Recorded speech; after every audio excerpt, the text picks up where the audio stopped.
Welcome to the journey of success YouTube channel. আজ তোমাদের সামনে এসএলএসটির পদার্থবিজ্ঞানের আমরা যে গ্র্যাজুয়েট নবম দশম শ্রেণীর মডার্ন ফিজিক্সের কিছু গুরুত্বপূর্ণ প্রশ্ন উত্তর নিয়ে আমরা আলোচনা করব। তো চলো শুরু করা যাক। কোনো তেজস্ক্রিয় নিউক্লিয়াস থেকে আলফা কণিকা নির্গত হলে তার পারমাণবিক সংখ্যা কিভাবে? আমরা জানি যে কোনো তেজস্ক্রিয় পরমাণু থেকে আলফা কণিকা যদি নির্গত হয় তাহলে তার পারমাণবিক সংখ্যা 2 একক কমবে। নিম্নলিখিত কোনটি একটি নিউক্লিয়াসের ভর ত্রুটি? তো নিউক্লিয়াসের ভর ত্রুটি কোনটা? Del M is equal to N plus Z M P minus M.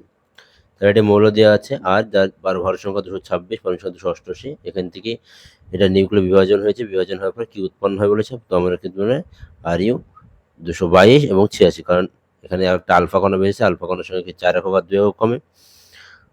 এখানে এই যে অঙ্কটি, এই যে কোশ্চেনটা আছে দেখো 13 যে কোশ্চেনটি, কার্বন 1406 এর থেকে একটি বিটা কণা নিঃসরণের ফলে কি হবে? যে একটি বিটা কণা নিঃসরণের ফলে আমরা দেখতে পাবো যে নাইট্রোজেন 14 এটি